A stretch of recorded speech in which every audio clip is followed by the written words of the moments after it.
Iyon, magandang araw at mapagpalang araw po sa lahat. Ngayon po ay mayroon po tayong tinatawag natin dito sa DIBCON na Amboss Debate. Welcome po sa lahat ng mga sumusubaybay at nag-subscribe sa atin pong page na Debate Convention Official. Okay? Mayroon pong dalawang kapatid natin na nagkasundo na mag-uusap ayon sa paksang kanilang nilatag ay ang kapatid na si Ombrel na isang mananampalatayang Malaya at si kapatid na San na isang Katoliko. Ang kanila po na pagkasunduang topic ay patutunayan ko, naka-affirmative dito ang kapatid na Ombrel, na ang tunay na Malaya ay nasa individual na tao. Ayan po ang kanilang pag-uusapan. Ngayon po, dahil sa kayo ay mga veterano na rito sa ating page, no? Sumasang-ayon ba kayo sa lahat ng alituntunin at regulasyon ayon po sa inyong pinagkasunduan? Bro Ombrel? Sumasang-ayon. Yes. Okay, Yes, sa iyo, Bro Sam? Sumasang-ayon po ako. Okay.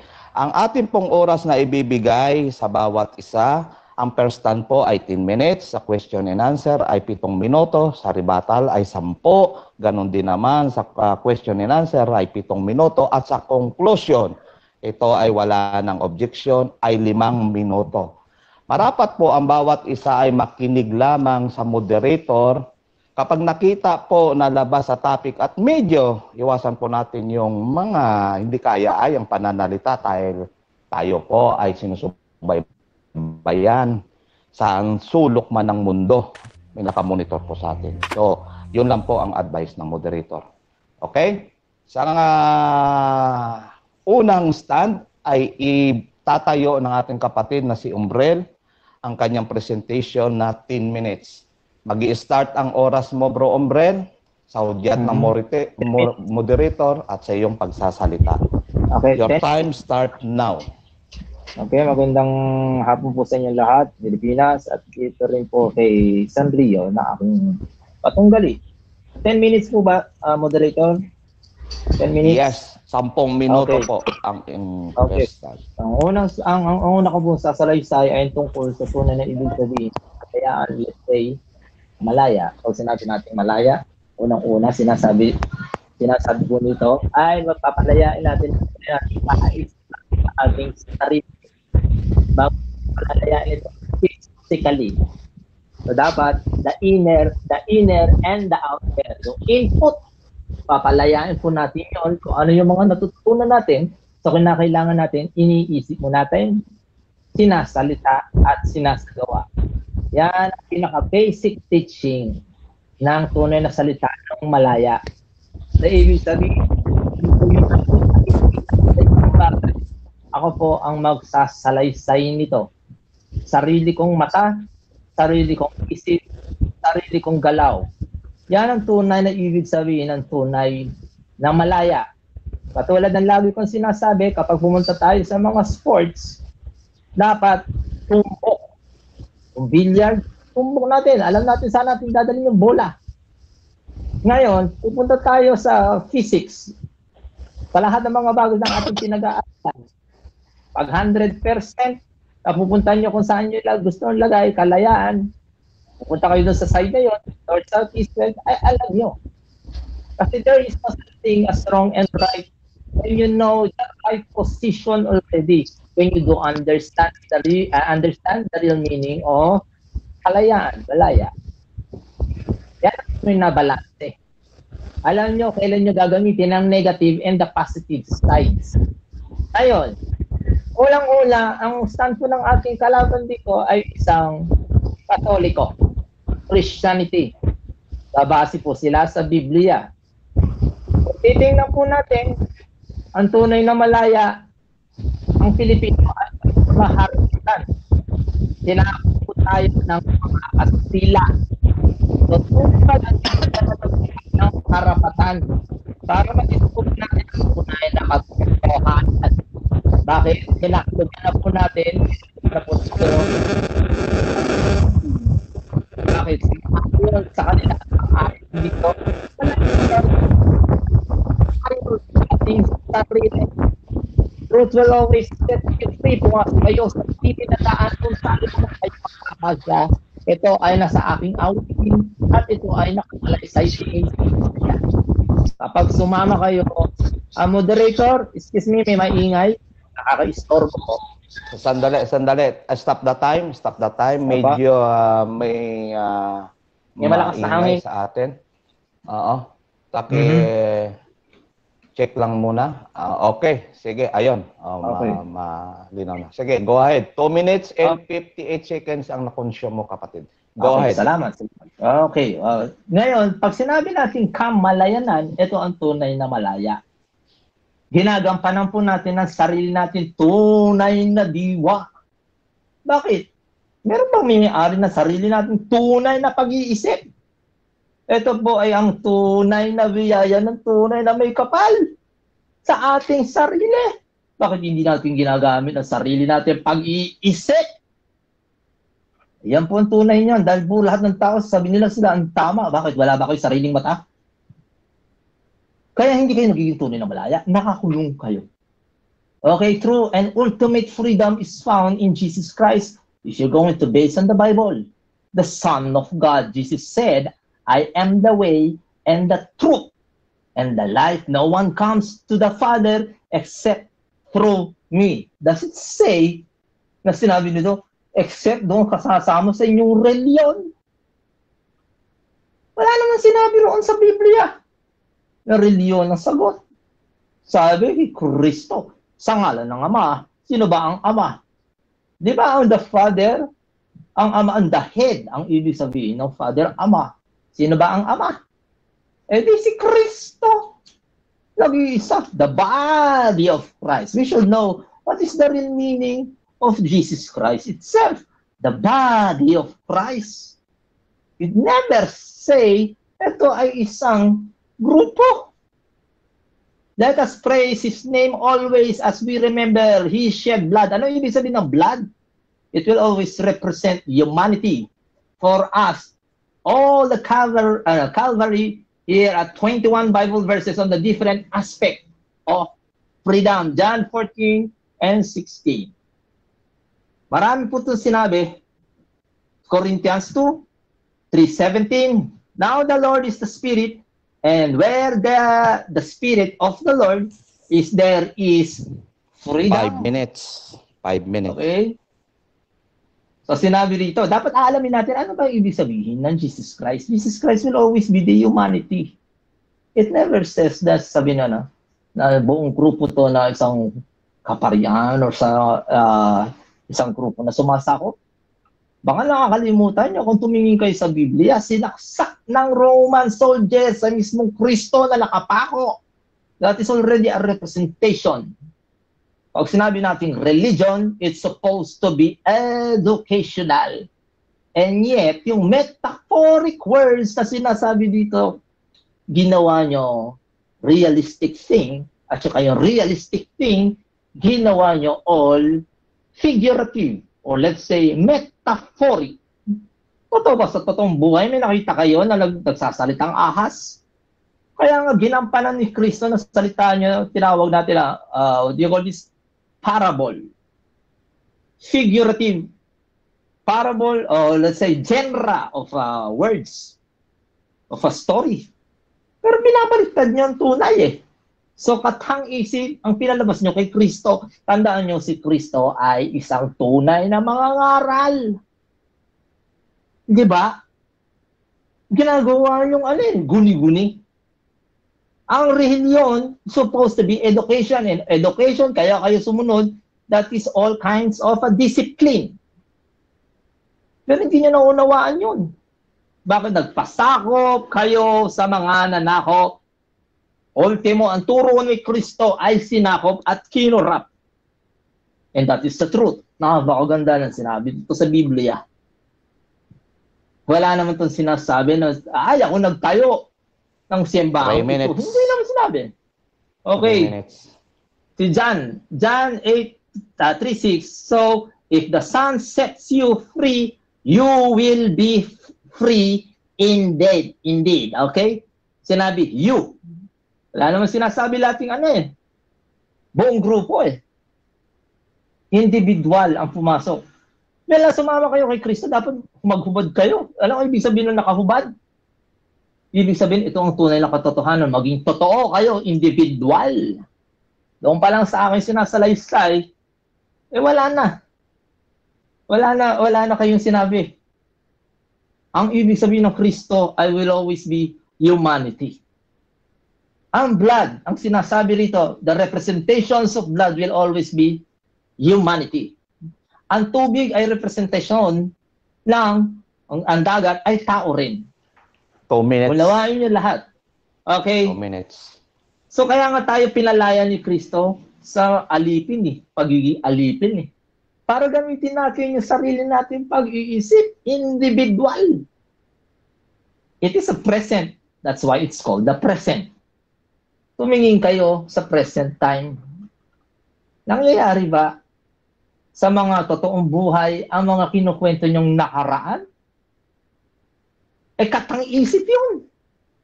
Unawain nyo ang tunay na ibig sabihin dito sa Biblia. Realidad, katotohanan ng aking sinasabi. So it means you have to apply those things physically. Reality. You have to know how to separate the fantasy to reality. Doon pa lang sablay na ang mga aral ninyo. Sino pa ba makakapansin ito? Hindi ba ang individual na pagkatao natin? Wala po yan sa mga simbahan ninyo. Napakalinaw po ang ibig sabihin. 1 minute. 1 minute. Okay. So yung mga sinasabi natin yan, para malaman nyo sino tunay nagsasalita ng katotohanan, kayo po makakapagsabi niyan sa sarili nyong diwa. Ito ang sinasabi na mahalin nyo ang Diyos ng buong puso at kaisipan ninyo. Hindi yung sariling diwa, hindi yung guni-guni. Gamitin ninyo ng sarili ninyo pag-iisip individual.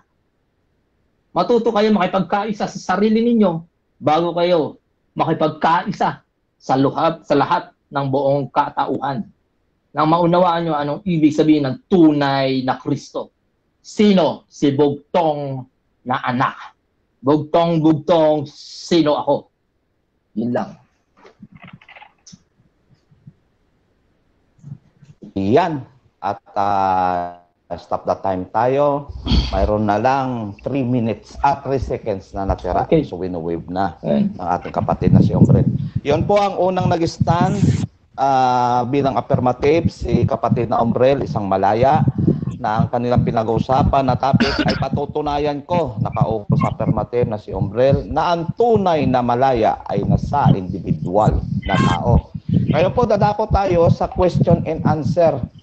At ang kapatid natin na si Sans, ang siya magtatanong sa affirmative, bibigyan natin ng 7 minuto sa kaniyang oras. At liliwanagin ng moderator na kapag categorical po ang tanong, ay dapat categorical ang sagot at magpapahayag ng hindi lalagpas ng 20 minutos at ang moderator ang siyang magbabantay. So shout out po sa lahat po ng nasa room dito sa loob ng ating platform at sa mga sumusubaybay sa ating live. Mayroon na po tayong 16. Shout out po sa inyong lahat. Naway kapulutan nyo ng aral ang pinag-uusapang topic ng dalawang magkatunggali. So, naka-ready ka na, kapatid na Sam? Ready na po. Okay, 7 minuto, hudyat ng moderator, ang siya mong mamabasihan. So, go ahead.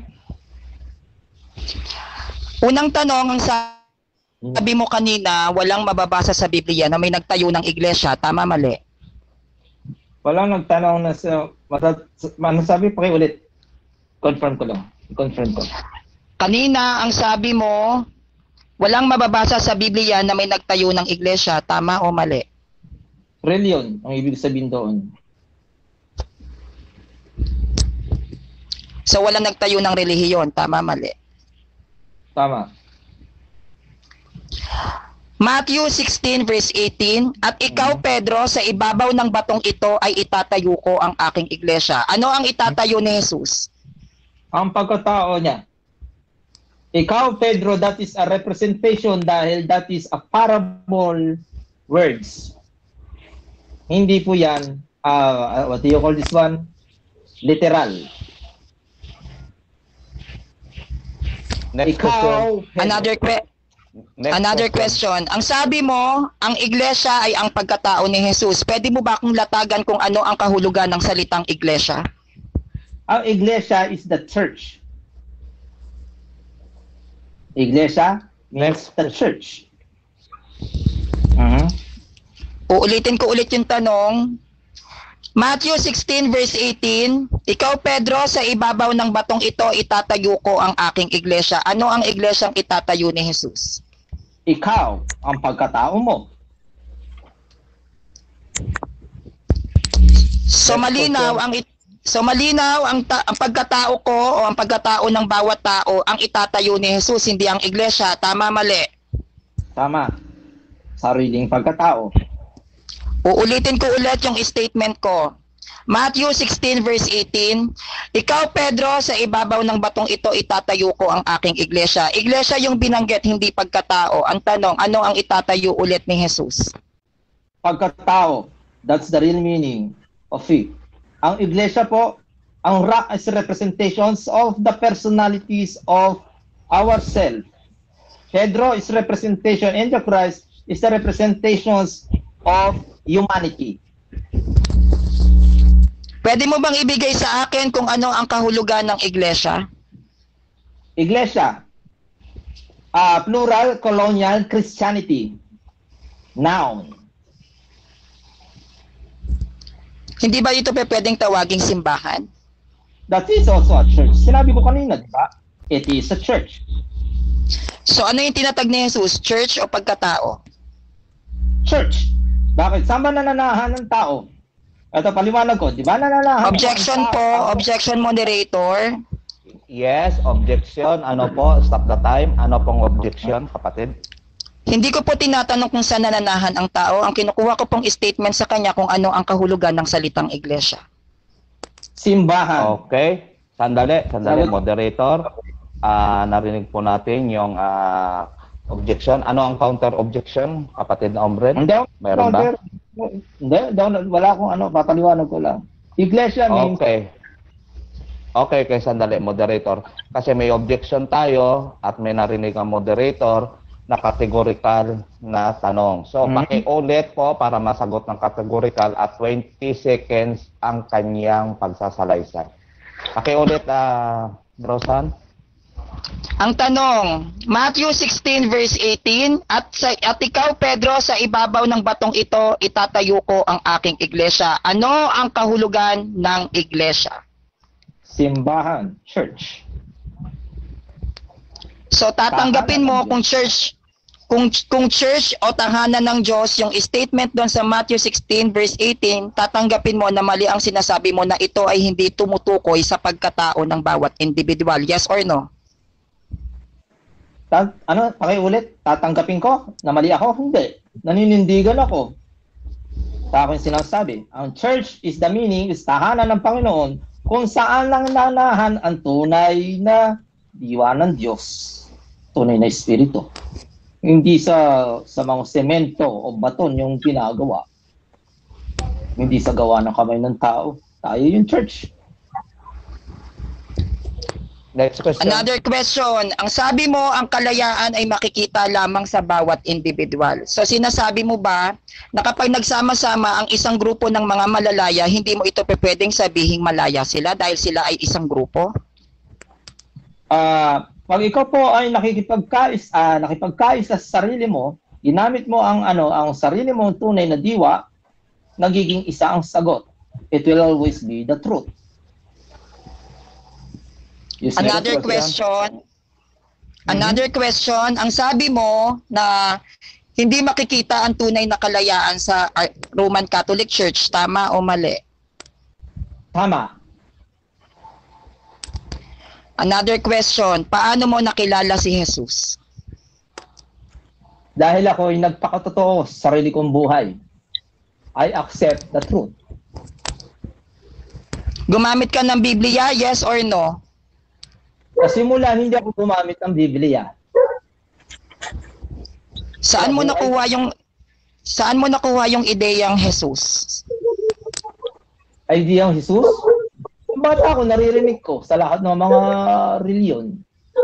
I came from the Catholic school. That's why I know. Sa lahat ng relihiyon. Sa tingin mo, saan nagmula ang pagkakarinig mo ng pangalang Jesus? Sa reliyon. Inunawa ko. I repeat the question. Saan nila kinuha yung ideya na magbanggit ng pangalang Jesus? Saan nila nakuha yon? Paano nila nalamang may Jesus? Sa mga philosophers. That is a representation. That is a different representations. Ang pangalan na Jesus, alamin nyo kung sino si Jesus. Bukod sa philosophers, saan nakuha ng mga philosophers ang ideya na may Jesus na nag-e-exist? Sa kamalayanan, ang sumama kay Kristo ay tunay na malaya. Sa malaya ang pag-iisip. I repeat the question. Yung mga philosophers na sinasabi mo, paano sila nagkaroon ng ideya na may Jesus pala na nag-e-exist at umiiral? Saan sila kumuha ng referensya nun?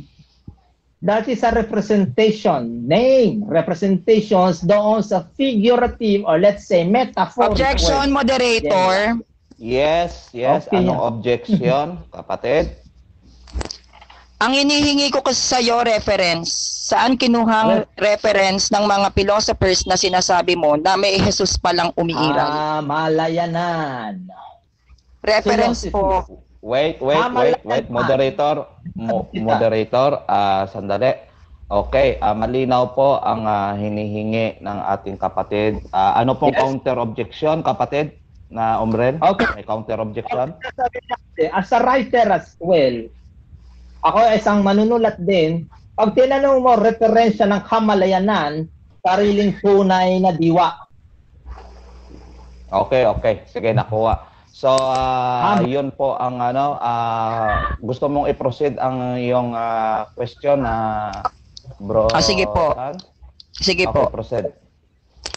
Diyan ba sa kamalayanan na sinasabi mo, diyan ba nagsimula umiral si Jesus, yung pangalang Jesus? Yung pag-e-exist niya diyan ba sa kamalayan mo na sinasabi mong reference mo, unang umiral si Kristo? Opo. Next question. Kung diyan sa kamalayan mo, unang umiral si Kristo, ilang taong ka na ngayon? Ako? 43. Anong kinalaman ng edad ko? Ang sabi mo diyan, unang umiral si Jesus sa kamalayan mo, sinasabi mo bang 43 years pa lang si Kristong nag-e-exist? 43 years akong sinilang para maunawaan ko ang mga nakasalaysay. Uulitin ko yung tanong. Ang tinatanong ko sa iyo, anong reference na ginamit ng mga philosopher na sinasabi mo, na paano nila nakilala si Jesus? Anong mga libro ang ginamit nila? Unang-una, pag sinabi mong salita, words, uunawain mo ang lahat ng ibig sabihin ng salita. Pag sinabi mong kamalayanan, ito ang tinatawag natin obserbasyon. Scientific. Next question. Tatanggapin mo ba na si Kristo ay nakilala sa pamamagitan ng banal na kasulatan? Yes or no? Banal na kasulatan? Hindi. So sinasabi mo ba na si Jesus ay wala sa Biblia? Okay po. Okay. Maraming salamat. Ayon po. At natapos po tayo sa pangalawang yugto ng ating pinag-uusapan na ang kanilang topic po na pinag-uusapan ay patutunayan ko. Naka-refer po dito sa affirmative si Bro Umbrel na ang tunay na malaya ay nasa individual na tao. Okay, yan po ang kanilang pinag-uusapan sa oras na ito. Ngayon po sa shoutout ko dito yung mga kapatid natin muna sa Rome, si Bro Rasya na ating admin, si Bro Umbrel siyempre at si Bro San sa nag-uusap, si Bro Denmar, si Bro Jumong, si Loren, si Day, si Esme, si Arts at si Ryan at si Martes. At shoutout din po sa ating mga sumusubaybay na mayroon na tayong 26 viewers. Marami pong salamat sa inyong pagpatuloy pagsubaybay sa Mediators Convention. Ngayon po dadako tayo sa stand ng ating kapatid na isang Katolik na si Bro Sans. 10 minuto sa kanyang first stand din. Bro Sans, naka-ready ka na? Handa na po. Okay. Ang iyong time mag-i-start. Pag nagsalita ka, start now. Start na po.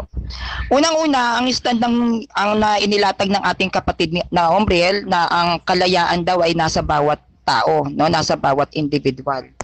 Kapag sinabi mo kasing malaya ka, dapat wala kang batas na sinusunod. Malaya ka eh. May kalayaan kang pumatay nang hindi ka nakukulong. May kalayaan kang magnakaw nang hindi ka dapat hinahatulan ng batas. Bakit tayo may batas? Yan, ang batas ay nagpapakita na ang tao ay hindi literal na malaya. Dahil meron tayong sinusunod na patakaran.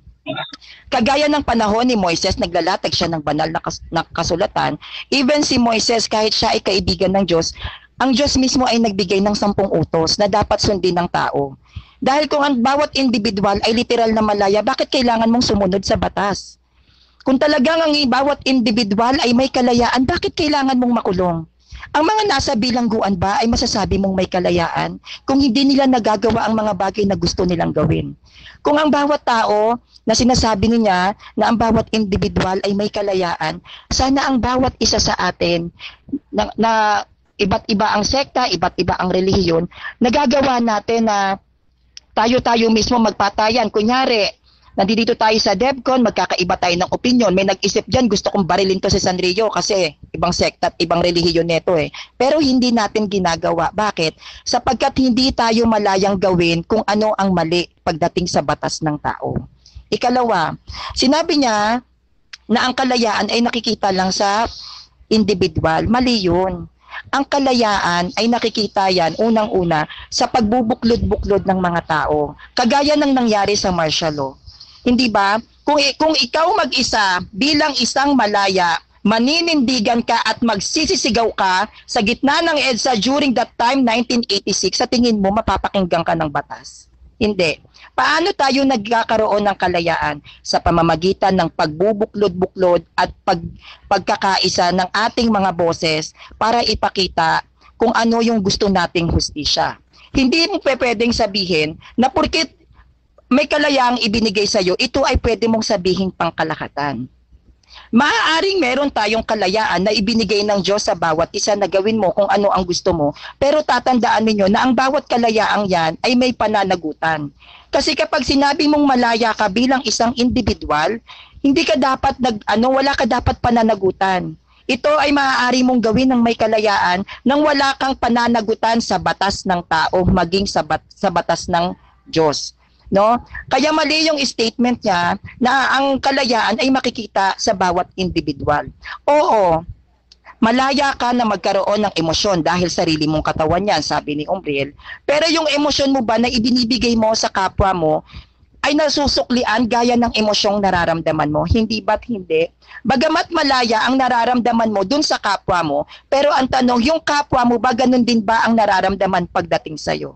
Hindi. So, ibig sabihin, ang pagkakaroon ng kalayaan ng tao ay may limitasyon. Ito ay limitado. Unang-una pa lang sa pagkakataon dun kay Eva at Adan. 'Di ba? Sila ay may kalayaan, ngunit huwag kang kakain ng ipinagbabawal na bunga. Dahil kung talagang may kalayaan sila, dapat nung kinain nila yung ipinagbabawal na bunga, hindi sila parurusahan. Dahil sila ay malaya kung ano yung dapat nilang gawin. Ang kalayaan ng tao, ibinibigay ng Diyos sa atin, oo, para magawa natin kung ano yung mga bagay na gusto natin. Pero yung kalayaan na yan, ito ay binibigyan ng pag-iisip. Nilalagyan ito ng talino. Yung kalayaan mo dapat gagamitin mo sa mabuting pamamaraan. Ang pagkakaroon ng kalayaan ng isang tao ay hindi ka binibigyan ng kalayaan na Diyos na gamitin mo ito sa ikapapahamak ng iba. Dahil ang salitang kalayaan kasi para sa'yo, general. Pero ang terminology ko, pagdating sa kalayaan, is may freedom ka, freedom of speech, free will. Yes, meron tayo niyan. Pero yung freedom na yan ay nakalaan lamang sa mga mabubuting bagay. Kung gagawin mo na yung sinasabi mong kalayaan mo ay gagamitin mo sa masasamang bagay, hindi ka magiging malaya dahil ngayon pa lang ipakukulong kita. Kahit ikaw may kalayaan kang pumatay dyan sa labas, sa tingin mo hindi ka makukulong. At pag nakulong ka ba, matatawag mo pa bang malaya ka? Ang pagsasalita ng isang tao sa kanyang nararamdaman, yan ang isa sa ibinigay ng Diyos sa tao para ma-open up natin ang ating mga nararamdaman. Pero hindi lahat ng pagsasalita ay binibigyan ng kalayaan. Kung ikaw ba magla-live ka sa Facebook mo at mumurahin mo ang 5 isang minutes. influencer na tao, sa 5 tingin mo magiging malaya ka pa? Kung ikaw ba ay binigyan ng kalayaan sa pagsasalita at mumurahin mo ang presidente ng Pilipinas, sa tingin mo magiging malaya ka pa? Makukulong ka. Kaya salitang pagiging malaya, magiging malaya ka sa paraan ng paggawa ng mabuti. Pero kung ang kalayaan mo, gagamitin mo sa masamang pamamaraan, hindi kalayaan matatawag doon. Dahil doon papasok ang limitasyon mo bilang isang tao kung paano mo ipapakita sa kanila ang pagsasagawa mo ng kalayaan mo. Kung ang pagiging malaya mo, gagamitin mo sa masamang paraan, makukulong ka, hindi ka magiging malaya doon.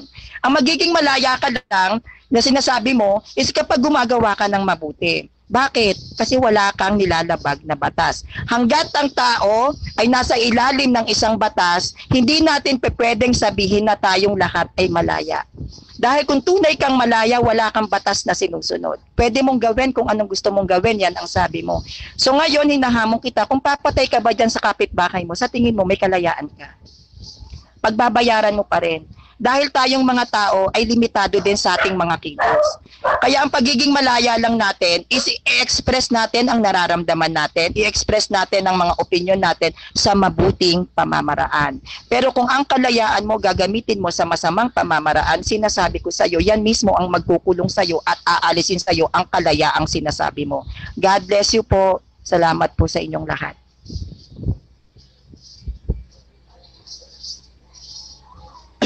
Ayun po, stop the time tayo. Mayroon pa siyang 3 minutes at 12 seconds. Wini-wave mo na ba, kapatid na Sans? Liliwanagin ko lang. Meron pa po ba akong 3 minutes? O sige po, tutuloy ko po. Oh, sige. Okay. 6:44 po ang natira mong time. Okay, sige. Go ahead. Ang sabi niya sa akin na hindi raw tunay na malaya ang Romano Katoliko. Naglalatag siya ng pangalan na ni Hesukristo. Unang-una, ang Hesukristong salita, unang-una mababasa mo yan sa Biblia. At lingid naman sa kaalaman ng bawat taong naririto na ang nag-compile ng Biblia ay ang Catholic Church. No? So, doon pa lang sa statement ng Mateo 16 verse 18, itatayo ko ang aking iglesia. May iglesia ng umiiral. Hindi yun personalidad ng isang tao. Ano ba yung iglesyang itinatag ni Jesus? Yun yung Kristyanismo. At ano ang Kristyanismo? Ito ay isang relihiyon. At dahil sa relihiyon, tayong lahat ay nagkakaisa, tayong lahat ay may kalayaan. Kalayaan saan? Tayo ay naging malaya sa kasalanan sa pamamagitan ng paghingi natin ng tawad sa Diyos. Pero yung kalayaang sinasabi niya kasi in general, hindi ako naniniwala doon. Ang lahat ng kalayaan ng tao ay nakabase sa kung paano mo gagamitin ang kalayaan mo. Kung gagamitin mo ang kalayaan mo sa masamang pamamaraan, hindi ka matunay na magiging malaya doon dahil meron tayong batas na sinusunod. Ikalawa, sabi mo ito ay sa isang individual lang, no, na makikita ang kalayaan, mali ka doon. Kahit sa isang grupo yan, kagaya ng CFD, sa AMS, sa Barkadahan Ministry, kapag nagkaisa yung mga yan, yung mga GC na yan, yung mga GC na yan, pag nagkaisa yan, magkakamit nila ang kalayaan. Papaano, anong halimbawa? Halimbawa, ang samahan ng DevCon, ang DevCon mismo ay nagkaisa para makamit nila ang, halimbawa, ang kalayaan nila na mas lalo pang, kunyari maging international, di ba? Kung magkakaroon sila ng pagkakaisa ang grupo ng DevCon, makakamit nila yung kalayaang gusto nila na makilala rin sa iba't ibang panig ng bansa. Kasi kung isang individual lang ang magsasalita rito sa Debaters Convention, sa tingin niyo papaboran yan na kayo ay lumaganap sa iba't ibang panig ng bansa. So, kinakailangan nilang magkaisa. So, ibig sabihin doon, ganun pa rin yon, iisang boses na binubuo ng maraming tao.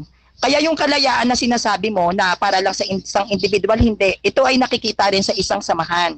dahil sa pagkakaisa. Hindi ka pa pwedeng magkaisa lang ng sarili mo. Kahit magkaisa ang Yan, isip 1 mo, minute. ang puso mo, Last 1 minute. kahit pagkaisahin mo pati kaluluwa mo, isigaw mo dyan sa labas, go Lenny Lobredo. Kung ang gusto ng mga tao, BBM, wala po akong meaning dito ha, hindi po nangangahulugan yon na yung gusto mong mangyari ay matutupad dahil sa kalayaang sinasabi mo. Dahil ang tunay na malaya, makakamit mo yan kapag gumagawa ka ng kabutihan. Pero yung sasabihin mong in general na magiging malaya ka pero gagawa ka ng mali, that's wrong. Kaya hanggat may batas kang sinusunod, hindi ka tunay na malaya. Maraming pong salamat sa inyong lahat. Ayan po, marami pong salamat. Mayroon ka pang natitirang 32 seconds. So, wini-wave mo na ba? Ulitin ko, kapatid. Okay na po ako doon sa stand ko para doon na lang po ako sa Okay. sa rebat ko na lang sasalita. Okay, marami pong salamat. Diyan po ang unang stand ng ating kapatid na si San, isa pong pananampalatayang Katoliko. Ngayon po ay dadako tayo sa question and answer na ang magtatanong ay si Bro Umbrel, isang malaya ng kanilang pinag-uusapan ay patutunayan ko, nakarefer po sa affirmative na si Umbrel, na ang tunay na malaya ay nasa individual na tao. So shout out po sa lahat pong nasa room na nakasubaybay ngayon. Maraming pong salamat sa inyong time. At doon po sa ating live na mayroon na po tayong 17 viewers na sumusubaybay. So, pupunta tayo sa question and answer, 7 minuto sa iyong oras, Bro Umbrel, sa iyong pagtatanong kay Bro Sandrio. Liliwanagin ko po, kasi binabantayan ko, kapag tumigil po ang nagtatanong at ang nagsasagot ng at least 3 seconds, maririnig niyo po sa moderator ang next question. Kapag maganda po ang palitan, hindi po ako papasok, basta po nasa kaayusan yung flow ng inyong pagtatanong at pagsasagot. Basta pag may categorical at objection, priority po na papasok ang isang moderator at papagitna po kung ano man po ang objection ng bawat panig. Okay, go ahead, Bro Umbrel, sa iyong 7 minutong pagtatanong. Okay, Anong kay Carl, dedicated to kay Carl. Anong pinagkaiba? Sandali. Napakasaya lang. Pasintabi lang po muna. May maingay po tayo. May kumikis-kis. Okay, ano. Ayun. Yun, salamat po. Okay, go ahead po. Re-reset ko po kasi may 3 seconds na lang. Go ahead, Bro Umbrel. Ayun pa rin, meron na pa rin. naman. Pakimute lang. Sino ba ang mga kapatid? Sino po ba? Mag-mute na lang po kapag hindi kasali sa ating talakayan para malinaw. Okay? Clear. Sige, go ahead, Bro Umbrel. 7 minuto mo. Start now. Okay. Tanong. Yan, nawala tuloy ako. Anong pinagkaiba ng takot sa respeto? Objection, moderator, wala akong nilatag na takot at respeto. Kaya Okay, meron po akong narinig na objection. So, hindi mo ba sasagutin dahil sa hindi mo na ilatag? Pero sige po, kung yan ang tanong niya, sasagutin ko po. Sige. Pakiulit kasi, ng tanong at sige. sasagutin po. Mamaya na lang kung yan. Kasi tinanong mo tungkol sa ano. Sige, anong pinagkaiba ng free sa wild? Magawin ko na. Sagot? Anong pinagkaiba ng malaya sa pakawala? Ano bang tanong yan? O sige. Ang pinagkaiba ng malaya sa pakawala, ang pakawala, hindi iniisip yung consequences na pwedeng magdulot nito sa kanyang sariling katawan o sa kanyang sariling moralidad. Ang pagiging malaya naman, ito yung ginagawa mo na ginagamitan mo ng kalooban mo. Next question. Okay, tanong. Nagsalita ka tungkol sa 10 Commandments. Okay, nagsalita ka tungkol sa 10 Commandments at binamit mo ang Biblia rito. So, thou shalt not take the name of the Lord God in vain. Thou shalt not, number 1 commandment, I am the Lord thy God, thou shalt not have other gods beside me. Ilan ng Diyos? Iisa. Isa? Okay. Correction, iisa Next ha, iisa. Okay. Okay. Next question. Next question. Individual ba kapag ikaw ay sumama kay Kristo na? Pumasok kayo doon sa makitid na daan kung saan lamang ang kayo ay kakasya. Ito ba ay individual o grupo? Ang salitang kayo ay hindi singular, ito ay plural, kaya ito ay isang grupo. Isang grupo. Okay? Tanong ulit. Yung sinabi nila na ang simbahan ay hindi gawa sa kamay ng tao. Nangangahulugan ba ito ay ang katawan ng tao? Yes or no? Pakiulit yung tanong, hindi kita nakuha. Dito natin sinasabi sa Biblia, ang Diyos ay nananahan doon sa hindi gawa ng kamay na tao. Ano po ang ibig sabihin nito? Tao po ba siya? O semento o isang grupong samahan? Bilang isang Katoliko, ang salitang simbahan para sa amin, unang-una ay kalupunan ng mga tao, at ikalawa, ito ay kung saan nagdadaos ng misa, yung may haligi. Merong haligi, yun din ay tinatawag naming simbahan. Dalawa po ang simbahan na aming pwedeng sabihin kung ano yung definition dyan. Bigyan mo ako Next ng isang question. salita ng pangangahulugan, kahit isa lang. Yan, ng salita ng unawa. Ano? Unawa, isang salita lang, isang words na nangangahulugan ng unawa. Naiintindihan? Naiintindihan. Okay. Okay. Question? Anong representation ni Kristo sa'yo? Tagapagligtas ko. Pagpapagligtas mo. Okay. Anong tunay na kahulugan ng reliyon para sa'yo? Objection po, moderator. Yes. Ano po ang objection ng kapatid? Palayo na po ng palayo yung topic namin, kalayaan po yung pinag-uusapan, wala na po kami sa relihiyon. Okay, objection po. Okay, object ako. Okay. Narinig po. Sandali. Moderator time. So, Okay. ang objection na narinig ko ay out of the topic. Tama ba, Bro San? Okay, out of the topic daw. Okay. Opo, Sandali, kanina sandali. pa po. Okay. Okay. Okay, Anong sasagutin- counter objection, kapatid na Ombrel? Counter? Sabi niya, Yeah. hindi out of the topic daw ang reliyon, pero ang kausapan dito ay ang against ako sa reliyon niya. So, pag Okay. sinabi Sige. ko, Okay, nakuha ko individual- ng moderator. So, Anong ganito ibig po. Moderator reliyon? time. Okay, moderator's time. Nakita po ng moderator ang objection at ang counter objection. Ganito na lang po. Kapag po out of topic, acknowledge nyo po ang moderator or next question tayo para mas mabilis. Kapag nakita po natin out of topic, pakisabi po, acknowledge sa moderator na out of topic, next question na lang. So, go ahead, next question tayo, Bro Ombrel. hindi niya sasagutin to? Okay. So, out of the topic, ang narinig ng moderator, so ang hudyat ng moderator ay Okay, next question ayon doon sa nilatag ng kapatid. Sige, go ahead. Okay. Okay. Sabihin na natin yon. Anong pinagkaiba ng realidad sa pantasya? Realidad, totoo. Pantasya, peke. Anong ibig sabihin ng Next paliwanag? Ano? Anong ibig sabihin ng paliwanag?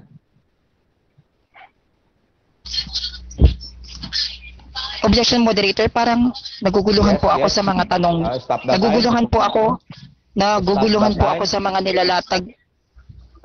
Parang Okay. naguguluhan ako sa mga Nakakaiba po Okay. yung mga pagtatanong niya. Alam Okay, mo, kakaiba ng malaya. Sandali po, sandali. Ang ibig mo bang sabihin na Bro Sans ay ang kanyang pagtatanong ay labas doon sa inilatag mo? Tama ba? Hindi? Tama po. Okay. Ano po ang counter objection ng ating kapatid na hombre? Meron? Yes, indeed. Kasi ang laban dito, paano siya magpapaliwanag kung hindi niya nauunawaan ang anong ibig sabihin ng paliwanag? So, okay. Ayun.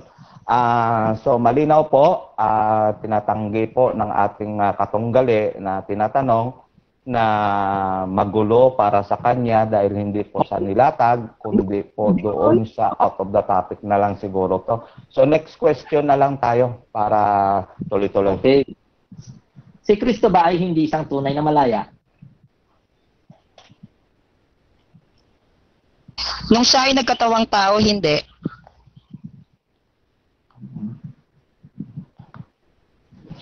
Next question. Okay. Next question. Ano ba ang ibig sabihin ng disiplina para sa inyo? Objection po, your honor, tuloy na sasabi ko. Objection po, moderator. Yes. Ano pong objection, kapatid? Napunta naman po kami sa disiplina. Baka mamaya mapunta na ako sa MMDA niyan. Okay, so ano pong pinakapunto Okay. mo dyan? Out of the topic? Ako na o lang ano pong... papapagawa ang sinasabi. Okay. Out of the Sandali po, topic po. sandali. Bro Omrel, ibabaling ko muna kayo para maliwanagan po. Okay na yun. Out of the topic po. Okay. Sige, niya, ganito okay, na lang, okay lang. kapag naguluhan kayo at hindi po nailatag, ang payo po ng moderator ay next question dahil hindi ko po Sige po, nilatag. sige po. Ganon na lang. Sige po, sige po. Mabilis No po. problem. So, Bro Omrel, may objection ka? Hindi? O wala? Wag na lang kasi ako na lang magpapaliwanag lahat ng O, ino-object. sa niya. rebat mo. Sige, okay, Okay. go ahead. Time start now. Mayroon na lang 2 minutes, bro. Ang iyong oras. Go ahead. 2 minutes, okay. Kasi tungkol sa kalayaan to, di ba? Malaya.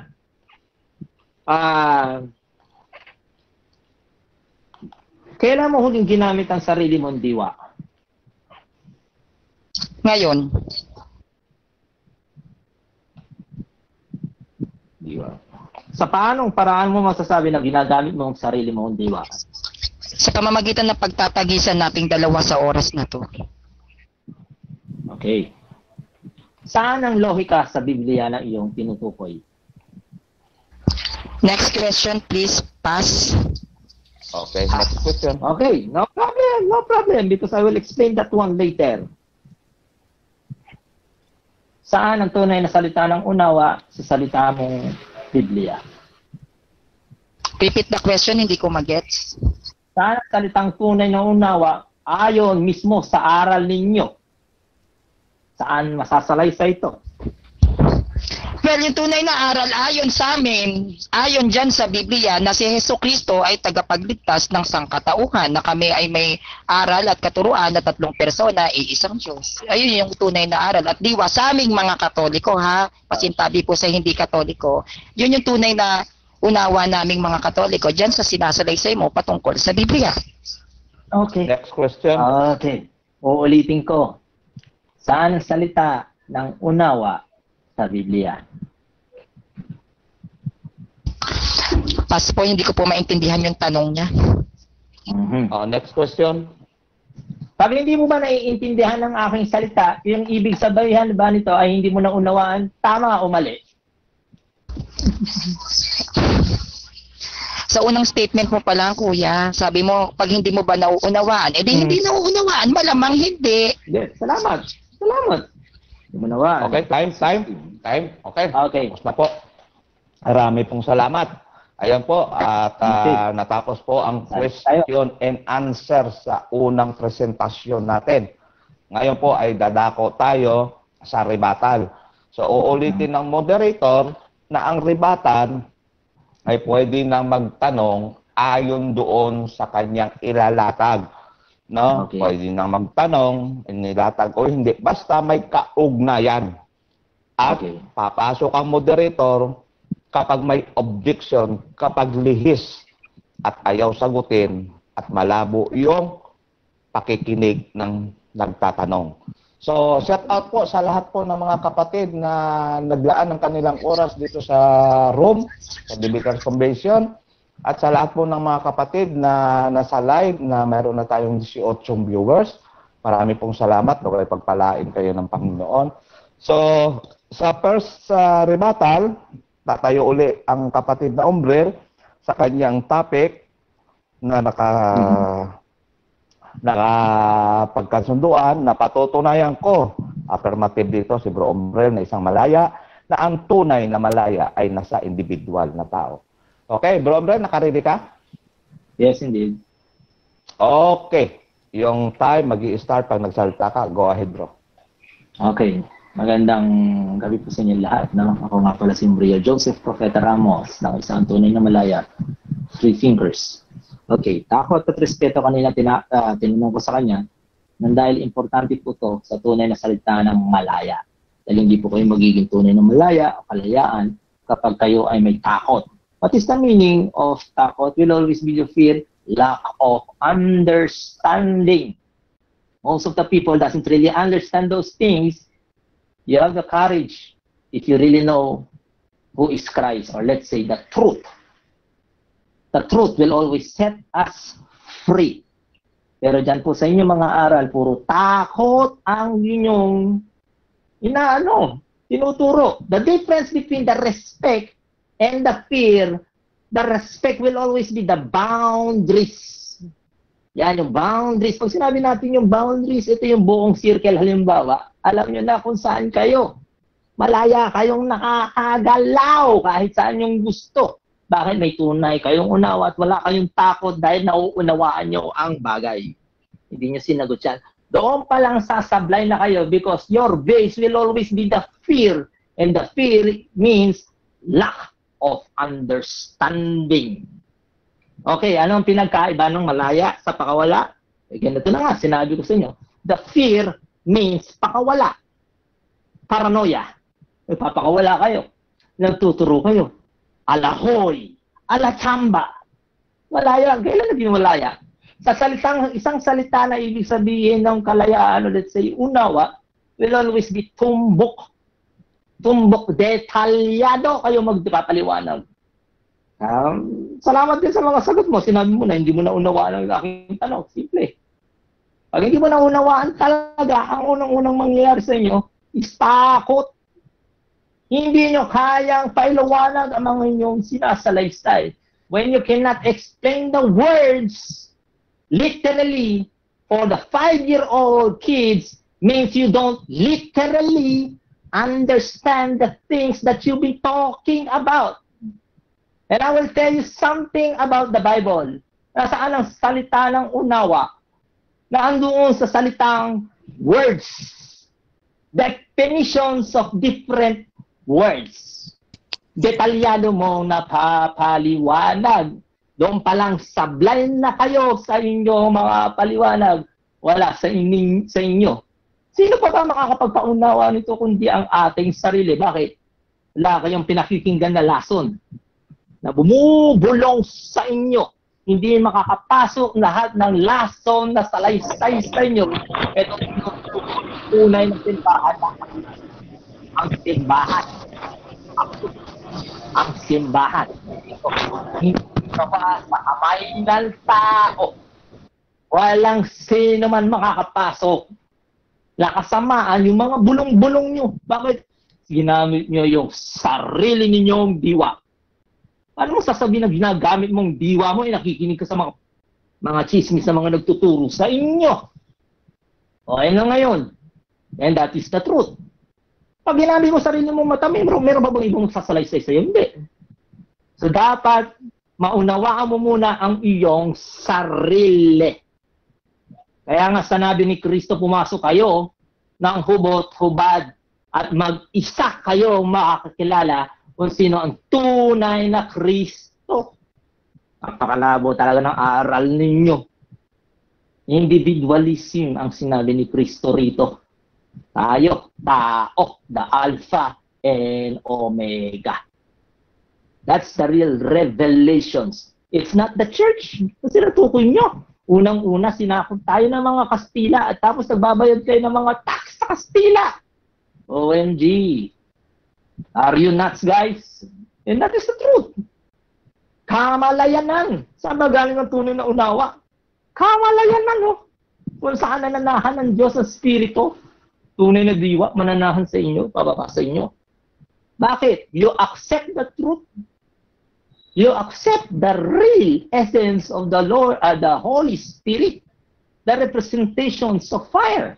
Diwa. Let there be light, the real meaning of the real understanding. Katotohanan ng aking sinasabi, the real meaning of understanding. Pero sa mga aral ninyo, wala. Ginawa niyong katang isip. Ayon mismo yan sa inyong mga aral. Munto, the Holy Ghost. Last 5 minutes. 5 minutes. Sinabi niyo, 10 Commandments, naniniwala kayo sa 10 Commandments. Yun ang aral ni Moses. Sinasabi natin. O kaya nga binago ni Kristo. But doon pala, doon, hindi aral ni Kristo yun. Tatandaan niyo, aral yun ni Moses. So let's say the Old Testament against si Kristo roon. Bakit ko sinabi? Isipin mo, I am the Lord thy God. Thou shalt not have other gods beside me. I am the Alpha and Omega. And if you are going to get jealous with something, hindi niya sinabi, fake gods. Hindi ibig sabihin, maraming Diyos. Ayon mismo yan sa aral niyo. Hindi niya sinunod ang tunay na Kristo. Ang sinunod niya, makaluma. Kami, malaya ang tunay na sumunod sa mga kay Kristo. Kami, ang tunay na Kristo, sumunod. Doon kay Kristo talaga, hindi kayo. Sinabi ko nga, hindi ako nag-aaral ng Biblia. I'll be honest with you. Pero binigay sa amin, bumaba sa amin, nanahan sa amin ng tunay na diwa kung sino si Kristo. Pinakita sa amin, pinakilala sa amin kung sino si Kristo. Bakit? Ginamit namin ng sarili namin tunay na diwa, kamalayanan. Saan ka pa galing yung maunawa ang isang bagay kung hindi sa kamalayanan? Malaya, bago kayo magiging malaya. Paano nyo maunawa ng isang bagay? Kamalayanan. The free will. I will give you an example. Free will. Ang free will, akala nila ito. No. That is the natural senses, guys. For example, nagugutom ang bata, binigay mo na example. Is that our thoughts? No, that is our natural senses. We're going to follow our own will. Thy will be done. Nandun na nanahon ng Diyos. Sabi ng Diyos, nagugutom na ang aking simbahan. So, kakain ka, susunod ka. See? Last 3 minutes. Kaunaan. So, ano sinabi? Ano ba representation ni Kristo? Katotohanan na ako sinasabi. So, pag sinabi natin, Christ will always be the truth. Sinabi ko yan, kanina. O reliyon. Punta tayo sa reliyon. At the real meaning, the essence of the religion will always be educational purposes. And that is the truth. And how come? Ano religion nagsasabi ng edukasyon? Guni-guni eh. Saan ang lohika? Bigyan kita ng lohika sa Biblia. Only in Malaya you will know, you will hear these words because I am the one who's telling this. Logos.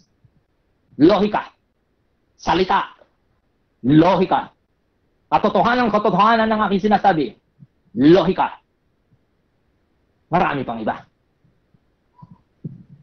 Yan ang katotohanan. Kung gusto niyong tunay na sumunod kay Kristo, magpakatotoo muna kayo. What is the hardest thing to understand here in this world will always be me. Ako. Because you will never understand Last 2 everything in minutes. this world Last 2 without minutes. understanding who you are. What do I feel is what you feel. What you feel is what I feel. I can easily understand you by putting my shoes to others. Doon pa lang sa mga turo ninyo, wala iyan. Okay, disiplina, kaayusan po ang ibig sabihin nito. At ito ang edukasyon. At ito rin ang reliyon. Edukasyon, kaayusan, kautusan, kasunuran. Para magkaroon tayo na systematically in order. Paano nyo madidisiplina ang lahat ng bagay kung hindi nyo kayang disiplinahin ang sarili ninyo? So, sino nang pakikinggan nyo? Sarili nyong diwa. Bakit? Saan ba nananahan ng tunay na Diyos? Di ba, church? Tingnan nyo. O sige, gagamit tayo ng Catholic teaching. In the name of the Father. 1 minute. 1 Son, minute. Holy Spirit, the whole body of Christ. Kaya pag sinabi niyo sariling diwa, kayo sinabi mo sariling diwa, nakikinig ka sa chismis eh. Nakikinig kayo sa chismis. Hindi niyo ginamitan ng sarili ninyong diwa. Di ba? So, tinanong kita kanina sa reality. What's the meaning of reality? Or let's say the existence. The existence is the reality. Ito yung tinatawag natin sa baptismal. Ito yung given names. Dahil pag hindi mo alam ang tawag, ito hindi nag-exist sa lahat ng bagay. Matuto kayo sa salitang words, definitions, to define things. Hulma. Hebrew it. Pero kayo, sad to say, wala sa inyong tunay na diwa ng Diyos. Okay, time. Tunay na aral. Time. Salamat po. Yan po. Maraming salamat. Yan po ang ating kapatid na si Ombrel, isa pong mananampalatayang Malaya. Siya po ay nagtatayo sa kanilang pinag-uusapang topic ay patutunayan ko, affirmative ang kapatid na Ombrel na isang Malaya, na ang tunay na Malaya ay nasa individual na tao. Ngayon po sa kanyang rebuttal ay narinig po natin. Ngayon po dadako tayo sa question and answer. 7 minuto po ang ibibigay natin kay Bro Sams. Pero bago lahat yan, magbabasa muna ako ng counting comments. Meron na po tayong 107 comments. No, ang sabi ni Ann Beron, Gogo, Sanrio. Ang sabi naman ni Christine Boldivar, Malaya din ako. Ang sabi ni Christine Boldivar uli, Gogo, Bro Ambrel. At sabi naman ni Ate Kai, ay, maldita ang girla. Ano ba yan? Okay, ang sabi ni Ann Beron, bakit napunta kayo sa reliyon po ang pinag-uusapan nyo? Malaya, ano po yan? So, hindi niya alam. So, research po kayo kay Bro Umbrel. Ang sabi ni Amy Alfonso, ang gulo. Oo. Art Citel Gabriel Fernando, paliwanag, pagbibigay ng kahulugan ng bagay-bagay. Ashley Sarmiento, Lo, Kala, Cuba 17. Okay. Strategy, Ombrel. Ang sabi ni Ardren, Estorba. No? Good luck, Sanrio. Huwag masyadong galingan. Ang sabi ni Ashley Sarmiento. Okay. Marami pong salamat at marami pa rin po nagko-comment ngayon. Okay. Shout out po sa lahat pong nakasubaybay sa live broadcast ng Debater Convention at dito po sa loob ng ating platform. Ang kapatid na Bro Jomo, shout out, Bro Eric, Bro Denmark, Martis, Loren, si Bro Rasyan, na isang admin natin, si Kami Cookies, haba ng pangalan, si Smith at si R. Okay, maraming salamat. Ngayon po, dadako po tayo sa question and answer. 7 minuto pong bibigay natin pagtatanong sa ating kapatid na si Sanrio o San na isang Katolik. Nakahanda na ba kayo, Bro San? Nakamute yata kayo? Handa na po. Okay, 7 minuto. Yung time mo mag-i-start pag nag-umpisa ka magsalta. Go ahead. Unang tanong ko sa'yo, ang sabi mo, para maging tawagin kang tagasunod ni Kristo, kailangan magpakatotoo ka. Yes or no? Yes. Yes. Lahat ba na nagpapakatotoo ay may Kristo? Yes or no? Yes. Paano ang Buddhist? Nagpapakatotoo sila kay Buddha, may Kristo ba sila? Yes. Yes or no? Yes.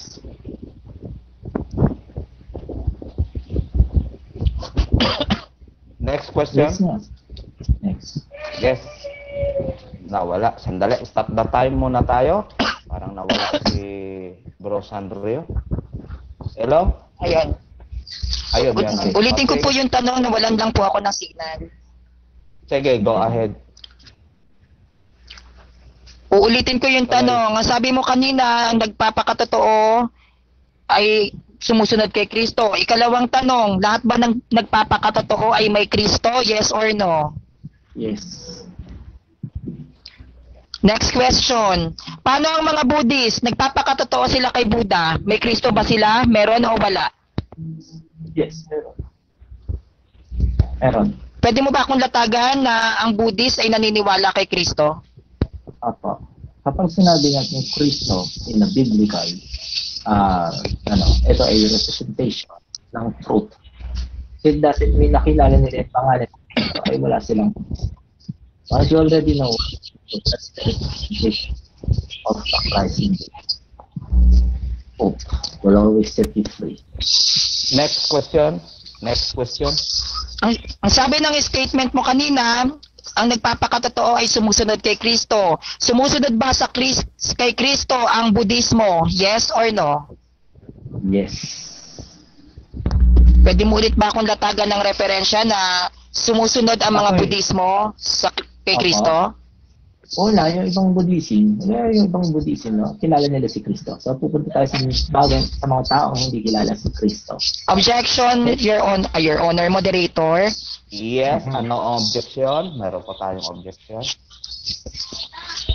Ang tinatanong ko, ang Budismo ba ay sumusunod kay Kristo? Hindi ko sinabing mangilan-ngilan. General yung Okay. tanong ko, categorical question yun. Yes or no? Yes. Yes. Pwede mo ba akong bigyan ng katibayan na followers of Christ ang mga Buddhism? What is the meaning of Christ in the Bible? The meaning of Christ is the truth. It doesn't mean you don't know those things. Bagay kita ay katawag. Sabi natin yun, iba ang katawagan nila. Pero magkakaiba ng lingwahe, isang kahulugan. Truth means Christ. Christ is the truth. Next question. Next question. Sinasabi mo ba na ang Buddhism ay isang Kristiyano? No. Ang sabi mo kanina na ang Buddhism ay followers of Christ. What is Christianity? Christianity ang tinatawag natin sa isang grupo, binansagan nila sarili nila para makilala nila sila ay Kristiyano. The meaning of So it means, ayon sa latag mo, followers of Christ, tama? yes. At ang sabi mo, They don't call themselves as they are free. at ang sabi mo, kung ang Christianity ay followers of Christ, tatanggapin mo ba ang statement mo na sabi mo followers of Christ ang Buddhism, Christianity din ba sila? Yes. May Kristo ang Buddhism? Yes. May truth sila. So lahat ba ng katotohanan sinasabi mo ay mabuti kay Kristo? Lahat ng katotohanan ay mabuti. Hindi. Oh. Gusto mo paliwanag Pero- ako? O sige, go ahead. Okay. Ang pag sinabi natin katotohanan, truth, at sasabihin ng reality, magkaiba sila dapat ng pag-uunawa ninyo. Once you did not separate these things, you will not understand the real meaning of reality and truth. As simple as that. Pwede maging isa sa iyan. Pero sa akin, I know the difference of those things already. Next question. Reality Next question. and truth is different. Ang sabi mo, Question. hindi lahat ng katotohanan ay mabuti. Yes or no? Kung ang reality pag-uusapan natin, if you don't Objection, Your Honor, your moderator, truth po sasagutin ang kita. inilalatag ko. Ang truth, Oh, ang wait, sabi mo, May narinig po. Wait Okay. muna, moderator. Okay. Sige, ano po ang Okay. inyong objection? inilalatag niya kasi yung reality. Ang tinatanong ko, ang sabi mo, ang true, hindi lahat ng truth ay mabuti. Yes or no? Okay, nakuha po Hindi yung lahat ng mga truth ay categorical. Sandali po, moderator time. Counter-objection muna bago ako mag-proceed. Mhm. Bro Omren, meron kang counter? Yes. Hindi, wala akong Tanong yun po. counter. Papaliwanag ko nga eh. You know, Okay, sandali. Kasi po, ang hinihiling po, categorical doon sa kanyang tanong na tungkol sa truth Okay. at reality. Pakisagot ng categorical and then 20 seconds. Pakiulit bro, Sandria. Okay. Ang sabi mo, hindi lahat ng katotohanan ay mabuti. Yes or no? Lahat ng truth ay hindi mabuti. Oo. Ay, nasabi mo kanina. Okay. Ang sabi mo kanina, hindi. Kasi okay. Depende kasi sa pagkakaunawa mo. Ngayon, sasabihin ko ito categorical, lahat ng mga ay mabuti, ito ay nasa iyong pagpatanggap. It is a matter of check. Stop the time muna tayo. Okay, Stop the time another- muna tayo. Moderator. Medyo may sumisip-sip na naman. Sa mga kapatid, pakimute po. Hindi ko nakikita kung sino yung naka-open ng mic. Dapat yung dalawang nagtutunggalit muna. Ayun. Yan, salamat. Okay, proceed tayo. Next sa question mo, kapatid. Ha? Di ba Next sa'yo, bro, question. Ombre, yan? Sandali. Hindi ba sa'yo yan, bro, Ombre? Hindi. Hindi. Sa'yo, sis, paki-check mo nga sa'yo. Test mic nga ulit kayong dalawa, bro San. Naka-mute po ako pag nagsasalita lang po ako nag-open ng mic. Ayun. Sa kanya. Okay, sige. Okay.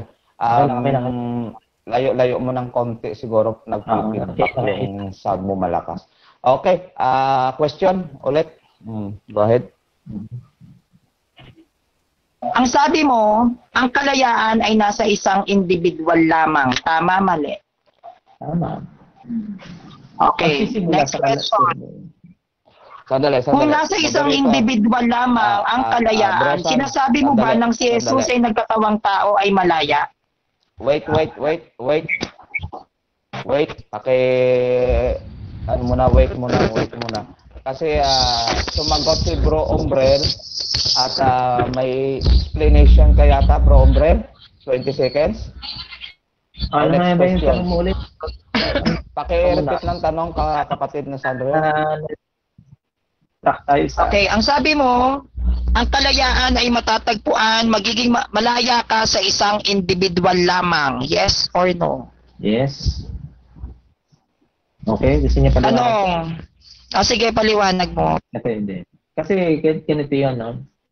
Kapag hindi natin pinalaya ang ating sarili, hindi natin maunawaan ng lahat. Kasi ang nananahan nga tayo, ang tunay na iglesia ng Diyos, the body of Christ. Ito yung hindi gawa sa kamay ng tao. So, ibig sabihin, biologically. Diba? Ilangan na naman mo sa mga semento dyan. Tayo. Okay, next question. Next question tayo. Si Jesus ba nung nagkatawang tao, naging malaya ba siya? Yes or no? Yes. From the very beginning, we are all malaya. And that is the real meaning of free will until it becomes maturity. The real malaya. Niluklok sa panahon. Yun. Next question. Okay. Kung naging malaya si Jesus sa kanyang pagkakatawang tao, masasabi mo bang naging malaya si Jesus sa pagpapakapako niya sa krus dahil hindi nasunod ang kanyang kalooban during that time? Okay, I will tell you something about those things about maninibago kayo sa salaysay ng malaya dito. Ang pagpapako ni Kristo, this is a metaphoric words. This is not, it really never happens in realistic thing. The body of Christ represents us. It was written by the real Malaya. Next question. So sinasabi mo ba na hindi ka naniniwala na si Kristo ay pinako sa krus? Yes or no? Ba, dalawa nakasalaysay. Isang nakatali siya sa krus. Ay, nakatali siya sa puno. Isang nakapako. Objection po, moderator. Yes, anong objection natin, kapatid? Categorical question po yun. Na hindi ka ba naniniwala na si Jesus ay ipinako sa krus? Yun lang po yung tanong ko. Kung naniniwala ako, it's a sign of representation. Sandali. Yes. Bago sumagot, sandali. Pag categorical, yes or no, sagot muna ng categorical, then explain ng 20 seconds. Pakiulit Okay. po ng sagot ng tanong, kapatid na Sanrio. Sinasabi mo ba, Umbriel, na hindi ka naniniwala na si Jesus ay pinako sa krus? Okay, categorical tayo. Papaliwanag ko rin yun. Sabihin ko, hindi. Physically, hindi. Okay, bakit? Saan ba nakasulat yun? Saan ba nakasulat yung nakatali? Act. Act. So, ibig sabihin, act. Yung actual yung act. Tinali siya, hindi siya pinako. Bakit yung sasabihin Next yung question. pinako? Presentation Next yun. question. Okay, ang sabi mo, hindi ka Last question tayo. Last question, ang sabi mo, physically. So, para sa'yo, ano si Jesus? Tao o katahang isip lamang? Representations o hindi ang katang isip, ha? Iba pag sinabi natin katang isip. Pag sinabi ng ating guni-guni. Objection, moderator. Yes. Anong objection? Okay. Stop the time. Mayroon na lang 3 seconds. Ano pong objection? More objection to. Nagbigay po ako ng statement, nagbanggit kasi siya ng physically. Ang tanong ko lang ay napakasimple. Para sa iyo, ano si Jesus? Isang katang isip o isang tao? Kasi may physically siyang sinabi. Tungkol Okay. doon sa pagpapakapako sa krus. Pakisagot ng Okay. categorical. Katang isip. Katang isip. Ulitin ko, katang isip. At may paliwanag ako dyan. Okay, Dahil ang time. tunay na Time. sumunod. Okay, Time, wala nang time. paliwanag Okay, tayo. salamat. Okay, time. Ayan po, natapos po ang ating question and answer sa rebuttal ng sa stand na si Bro Umbrel. Ang kanilang pong pinag-uusapan para po sa mga sumusubaybay. Ang kanilang topic na napagkasunduan ay patutunayan ko, naka-refer po sa affirmative na si Bro Umbrel na isang malaya, na ang tunay na malaya ay nasa individual na tao. Ang negative na kapatid natin ay si San bilang isang Katolik dependent. So dadako tayo sa rebuttal ng ating kapatid na si Bro San, at shout out po sa lahat po ng mga sumusubaybay. Meron na lang po tayong 13 na taga-panood sa ating live. At shout out po sa lahat pong na nasa room dito na nagtsatsaga sa magandang talakayan. Tayin ko lang po ang panghuling 2 mensahe dito. Sabi ni Bro Cal, nahuli si Umbrel Ramos, panalo na sana. Iyon ang sabi. Ngayon, ang sabi, okay, yun lang, si Bro Cal ang huli. Sige po, Alam ko shout out yun, po sa lahat na sumusubaybay. Rebuttal tayo. Pupunta tayo sa ating kapatid na si San. Naka-ready ka na, Bro San? Ready na po. Okay, 10 minutes mo mag-uumpisa sa iyong pagsasalita. Go ahead. Ako. Sandali. Sandali. Yes, bro, may narinig akong... Hindi, naka-first rebuttal ka na. Question and answer pagkatapos ng rebut mo. Siya naman ang mag-i-stand sa pangalawang pagkakataon. Go ahead, Bro San. 10 minutes. Ang sabi niya po na ang kan ay nasa isang individual. Hindi po ako naniniwala dyan eh. Kasi unang-una, nung si Jesus ay nagkatawang tao, bagamat ginamit niya ang kanyang kalayaan, ito ay hindi niya pa rin malayang nagawa. Siya ay pinarusangan at ipinako sa krus, diba? Namatay at inilibing. Ang salitang kalayaan niya kasi, kung pag-iisipin natin, hindi mo siya pwedeng i-apply in general term. Actually, kapag sinabi kasi ang kalayaan ay matatagpuan sa isang individual, masama at mabuti man ang gawin mo, wala kang kapananagutan. Si Jesus ay nagturo at nangaral ng may kalayaan. Pero ang katotohanan ng kanyang pangangaral ay hindi naging maganda doon sa kalayaan na yon. Siya ay dahil doon sa pangangaral niya ng katotohanan at yun ay isang free will ng isang individual, siya ay ipinako sa krus. So meaning to say na ang kalayaan, ito ay merong limitasyon. Kapag sinabi mo kasi kagaya ng sa kanya, ang kalayaan ay makikita sa isang individual, kung iisipin mo, dapat wala tong limitasyon eh. Yun yung gusto niyang i-point, no?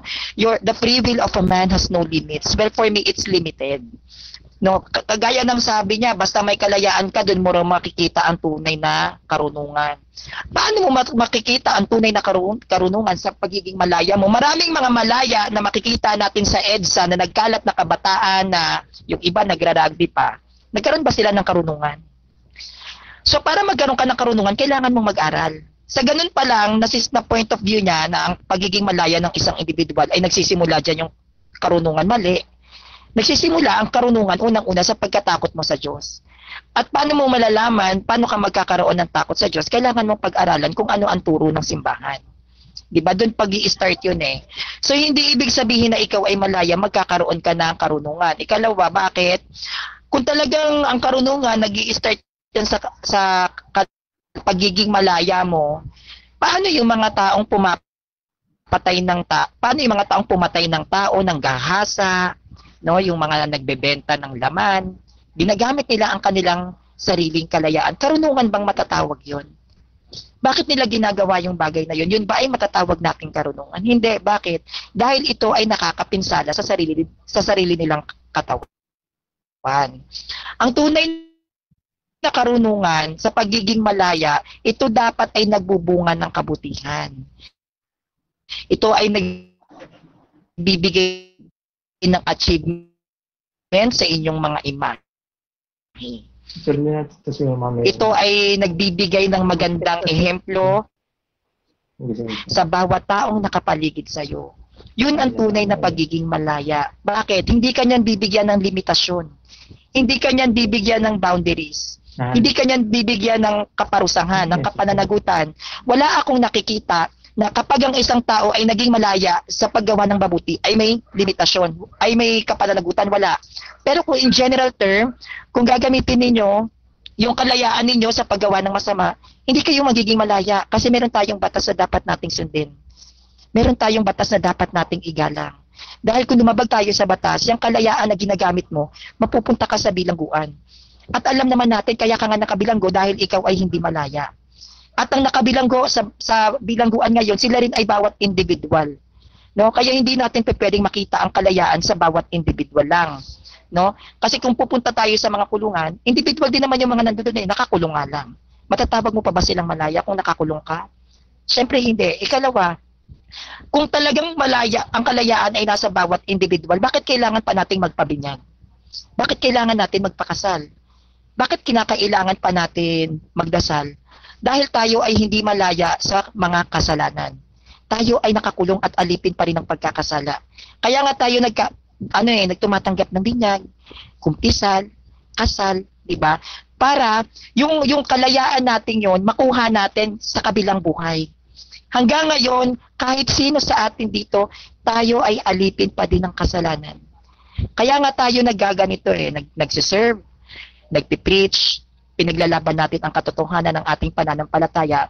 Baka para kung sakali man tayo ay pumanaw, makukuha natin ang kalayaan na sinasabi niya sa kabanalan.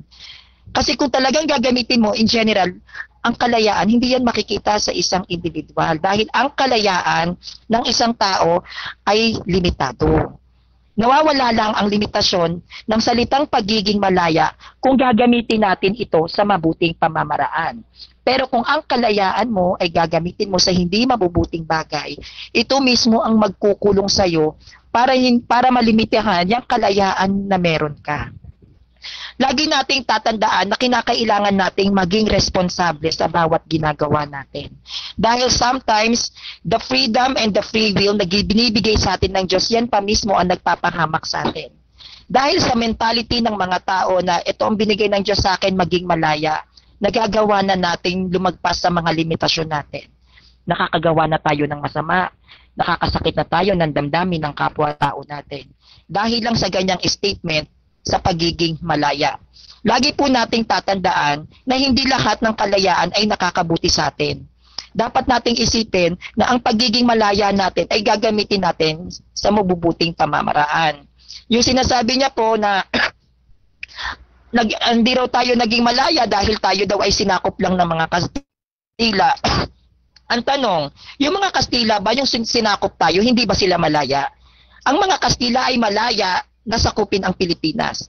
At tayong mga Pilipino ay may kalayaan din na lumaban-laban sa kanila. nandoon pa rin yung salitang kalayaan. Ang tawag doon, digmaan. Hindi mo pwedeng sabihin na porkit sinakop tayo ng Kastila, tayo ay hindi malaya. Kaya nga nagkaroon ng digmaan eh. Digmaan yon ng kanya-kanyang paniniwala, kanya-kanyang opinyon. Malaya ang Pilipinas noon na ipaglaban natin ang ating bansa. Malaya ang bansang Espanya na sakupin ang bansang Pilipinas. At dahil sa kalayaang yan na kanilang ginamit, anong nagdulot? Nagdulot ito ng digmaan.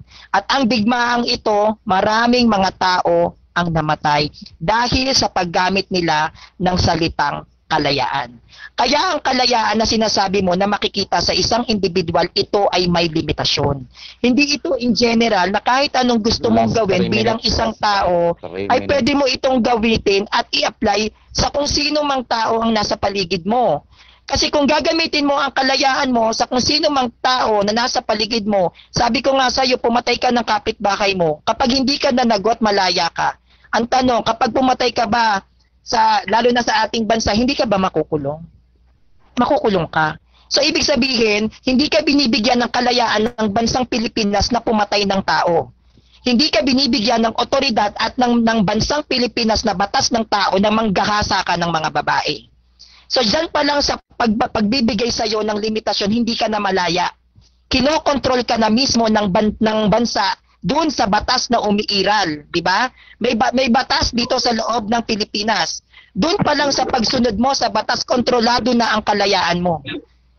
Tandaan mo, ang tunay na malaya dapat walang batas na sinusunod. Bakit ka sumusunod sa batas kung tunay kang malaya?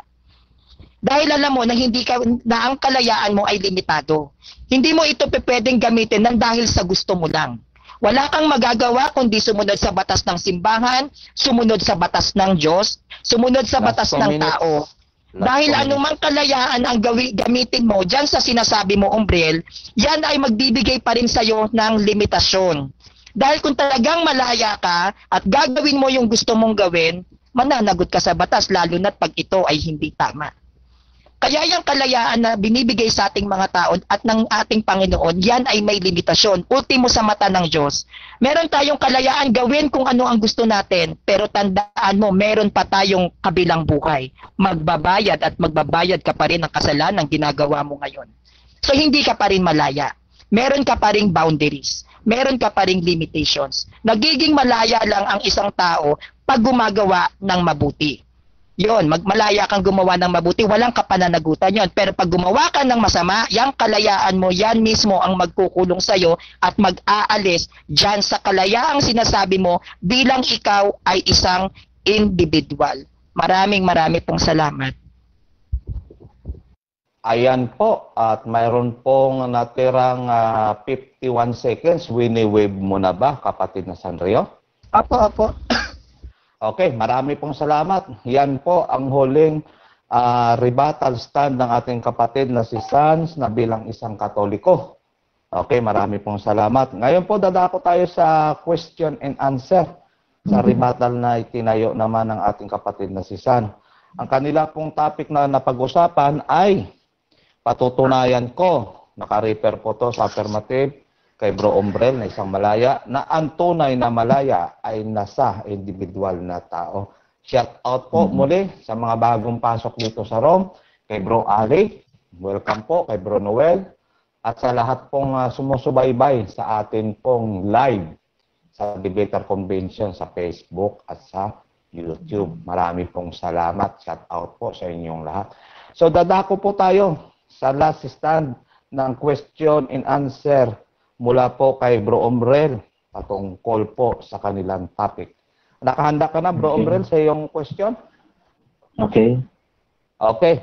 7 minuto po ang aking ibibigay para po sa iyong huling pagtatanong. Go ahead, Bro Umbrel. Na-open mo ang binyag. Anong ibig sabihin ng tunay na binyag? Next question. Na-open mo ang binyag, rebuttal to. Ano ang ibig sabihin ng binyag? Bautismo. Ano ang ibig sabihin ng binyag? Bautismo. Pagbabautismo, Ano ang paglilinis ibig ng... Ang sinabi Ang kanina mo, ko pa sa iyo sinasabi, bautismo. Ano po ang ibig sabihin? Kahulugan? Ano ang ibig sabihin mo lang? Bautismo. Ito ay isang pamamaraan upang hugasan ang original sin sa mga sanggol. Sanggol. Bautismo. At ito rin ay ipagpapakita na ikaw ay kabilang sa relihiyon na kung saan dun ka nabinyagan. Okay. Pagbabautismo. Ano ang ibig Next sabihin question. ng pagpapaliwanag at pagbibigay ng salita lamang dyan sa katulad na ginawa mo? Anong pinagkaiba ng ibig sabihin ng paliwanag at sa pagbibigay ng similar words? Next question. Okay. Ano ang ibig sabihin ng espiritu? Next question po. Spirit. Next question. Kanina mo pa inuupan ng spirit. Ano ang ibig sabihin ng spirit? Wala akong Next inopen question. na spirit sa statement ko. Next question. Ano mo? Moderator, stop the time, stop the time. Nasagot po ang panig po ng negative ay nagsabi next question. Okay. So, pakipalitan po ng question, Bro Ombrel, para patuloy tayo. Okay. So, go ahead. Okay, ulit mo kanina, tatanungin ko ulit ito. Ano ang ibig sabihin ng pakawala? Wala po ako nilatag na pakawala sa statement ko. Next question, please. Okay, yung pakawala tsaka yung ano ang ibig sabihin kanina ng Moderator, kapag narinig po tayo ng next question, ibig sabihin hindi niya na po sasagutin para makausad tayo. Okay. So, proceed tayo sa next question. Okay, go ahead. Ano naman ang pinagkaiba nito sa freedom tsaka sa wild? Yan ang ibig sabihin. Okay? Next question. Next question po. Wala po akong sinabing wild. Wait. Stop the time. Question po. Sige na. Stop the time. No Stop the time. Reminders lang po, kapag hindi po sasagutin at nagsabi po ng next question, wala na po tayong maririnig, Bro San. Okay? So, proceed po tayo. Okay, go ahead. Start now. Sinabi mo, ang Catholic mismo ang nagtayo kay Kristo. Okay ulitin ko. Ang Catholic Church ang nagtayo kay Kristo. Ano ang tunay niyong Objection po. Sandali. Wait muna, hindi pa tapos. Minarinig akong nagpe-premise pa lang. So, patuloy mo, continue mo yung question. Bro. Okay, ang sabi mo kanina, Catholic ang nagtayo ng tunay na simbahan ni Kristo. Anong tunay yung patunay dito?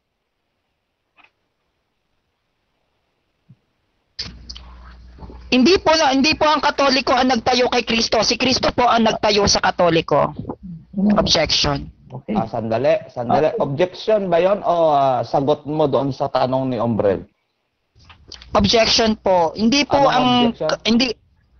Hindi po ang Katoliko ang nagtayo kay Jesus. Si Jesus po ang nagtayo sa Katoliko. Objection po. Okay. Counter objection, Bro Ombrel? Ano pong... Hindi. Yung tinatanong ko doon, hindi niya naintindihan, anong katibayan niya na si Kristo ang nagtayo? Ayun, okay. So, poproceed tayo doon sa kanyang katanungan doon sa ano ang iyong matibay na Objection po, moderator. yes, ano ang objection? Uli. Okay? Ang paksa po ng aming pinaglalabanan ay tungkol sa kalayaan, hindi po tungkol sa true church. Objection, moderator. Kalayaan Okay, na doon para malaman nyo. Wait. Moderator muna tayo. Moderator. So, Bro San, nakikita ng moderator magdidesisyon ayon doon sa inyong mga objection. Nakikita ko po na pasok. Kung gusto nyo sagutin, sagutin nyo. Kung hindi, next question. Sige po, sasagutin ko na lang Go po. ahead. Kung pasok po ito sa moderator. Sige po. Ulit po nung tanong. Pakiulit, Ako, Bro anong Ombrel. patibayan ninyo na ang si Jesus Christ ang tunay na nagtayo sa Catholic Church? Ang katibayan ko na si Jesucristo ang siyang nagtatag ng simbahang Katolika, dahil alam naman natin lahat ng sekta na nasasakupan ng Kristyanismo, Katoliko ang nagpakilala sa kanila kay Jesucristo. At maging sa mga Islam religion, ang Kristiyanong kinikilala nila only the Catholic Church. Thank you po. Okay. Next question. Okay. Dahil sa kalayaan at sa ating edukasyon ng ating paksa talaga, bigyan mo ako ng iba't ibang uri ng ebidensya ayon sa aral ninyo. Ebidensya ang ibibigay ko sa iyo. Anong iba't ibang uri ng ebidensya? Different kinds of evidences. Sandali, moderator. What kind of evidence? Sandali. Nakita ko na, moderators muna. Particular, Bro Ombrel, magbanggit ka kung anong klaseng ebidensya para masagot ng tuwira ng ating kapatid na si Sam. Go ahead, repeat the question. Kasi kawawa naman yung pag-iisip mo, hanggang ganyan lamang. Wait. Wala po tayong side comment, Bro Ombrel. Direct question po tayo. Okay. Go ahead, bro. Evidences. Pag sinabi natin evidences, one kind of evidences is the Bible. Yan lang ang bibigay ko. Ngayon, bigyan ko ng different kinds of evidences na tinatawag natin documentary. Different kinds of evidences. Bigyan mo ako ng different kinds of evidences. Moderator, hindi ko po maintindihan yung tanong niya. Nakuha ko yung ang gusto ni Bro Ombrel, i-relay ko kay Bro San. Ang gusto niyang ebidensya ayon sa Biblia, yung stand ng Katoliko. So, pakisagot kung mayroon po. Oo. Batayan ayon sa Biblia. Okay, so kahit anong klaseng batayan to, di ba? Isa sa batayan na maibibigay ko sa iyo, evidence na nagpapatunay na totoo ang Biblia kahit out of the topic na. Matthew 16 verse 18, ikaw Pedro, sa ibabaw ng batong ito itatayo ko ang aking iglesia. Okay. Nagpapatunay ito na hanggang ngayon may iglesyang umiiral hanggang sa kasalukuyang panahon. Documentary po yan. Next question. Okay. Next question. Okay, ano ibig sabihin naman ng proof sa'yo? Patunay. Patunay. Ano daw po? Ano ebidensya ang aking sinasabi? Ngayon naman, anong ibig sabihin ng patunay? Para maliwanagan po, ano pong partikular na patunay ang inihiling nyo po sa inyong katunggali, kapatid na Ombrel? Well, pag sinagot ko to, sabihin ng patunay. Po, anong klaseng patunay po? Referensya tungkol sa pagpapatunay ng true charts, ng kalayaan gamit ang Biblia, o anong referensya? Pakilinaw po para hindi magulo. Okay. Para sa aral po natin, kanina hiningi ko kayo ng ebidensya, di ba? Ngayon ang ibig sabihin, ano naman ang ibig sabihin ng patunay? Patunay tungkol doon sa true charts o sa kalayaan? Kalayaan, kasi hindi pag walang kalayaan. Okay. Bro San, nakuha mo ba ang gustong tanong ni Bro Ombrel? Patunay daw tungkol doon sa mga referensyang... Hindi po. Hindi po. Okay, ano ba? Itutuloy mo yung question mo o mag-next question tayo? Next question na lang. Next question daw, Bro Ombrel. Go ahead. Okay. Paano mo malalaman ng tama sa mali para ikaw ay maging tunay na malaya? Tama at mali lamang ang aking hinihiling para malalaman. Okay, para malaman mo kung ano para malaman mo ang tama at mali sa pagiging tunay na malaya mo pag wala kang nilalabag na batas. Okay. Next question. Ngayon, paano mo mapapaliwanag kung mali dito sa aming bansa o tama dyan, nasaan ang tunay na tama at mali? Nasaan ang tunay at tama at mali pagdating sa ating bansa? Uulitin ko ang sagot, kapag wala kang nilalabag na batas. Pag may nilabag ka at nakulong ka, mali ka. Okay. So hindi, ikaw ba, ayon mismo sa batas, international law, or let's say, sasabihin na natin, ito ay sa international law, at saka sa Constitution ng Pilipinas, tayo ay isang tunay na may kalayaan individual sa pagpili ng ating paniwala. Yes or no? Nilalabag mo ba yon? No. No pala. Okay, thank you. Next question. So, ibig sabihin pala lang malaya sa'yo, ang kamalayanan ba ay hindi sa unawa? Ano? Ang kamalayanan Wait. ba ay hindi sa unawa? Sir, sa conclusion ko to. Pag hindi mo nasagot, okay lang. Conclusion ko to. Moderator, medyo hindi ko po maintindihan kung ano yung tinatanong niya. Next question na tayo. Paki-particular ng tinutumbok Ang mong kamalayanan question, ba? Ang kamalayan ba ay wala sa unawa? ang kamalayanan ba daw ay wala sa unawa? Kaya niyong sagutin, bro San? Hindi ko po maintindihan. Pass po. Pass na lang po. Next Next question. question. Next question. Ilang minutes na lang tayo? May lakad kasi ako. 56 seconds. 56 seconds, okay. Nawala ako, no? So, ang edukasyon ba ay hindi isang uri ng disiplina? Hindi.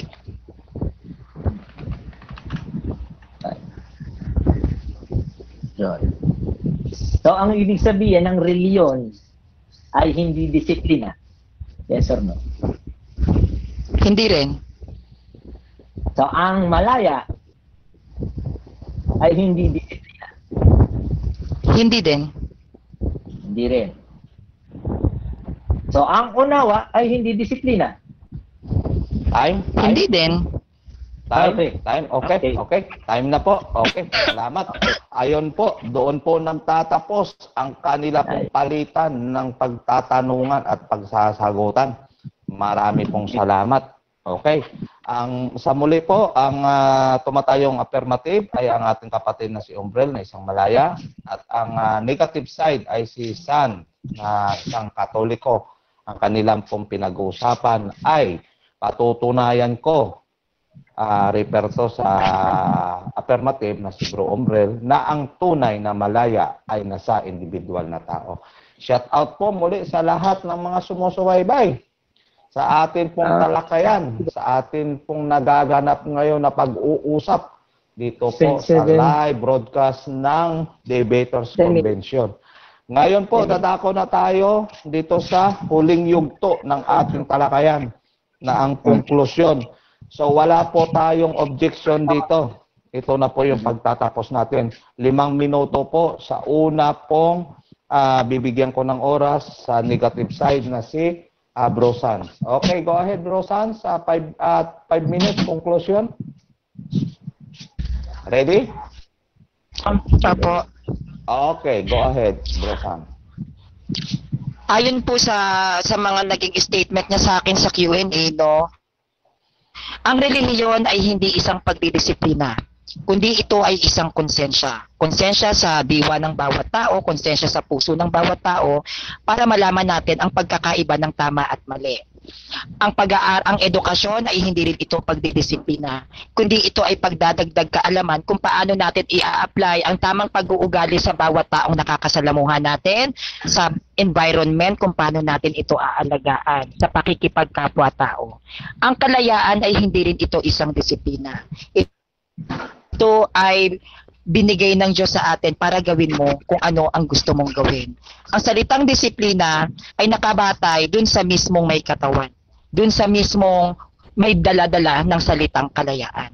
kahit kailanman, ang relihiyon natin, ang relihiyong Kristyanismo, hindi ko ito pwedeng tawaging pagdidisiplina. Kasi marami naman kasing hindi perpektong relihiyon, di ba? Kahit sabihin mo tayo ay mga Kristiyano talaga, may mga pagkakataon na tayo ay nagkakahulog at nawawala ang pagdidisiplina. So kung sasabihin niya na ang relihiyon ay isang pagdidisiplina, ito ay maling statement. Ganon din sa edukasyon.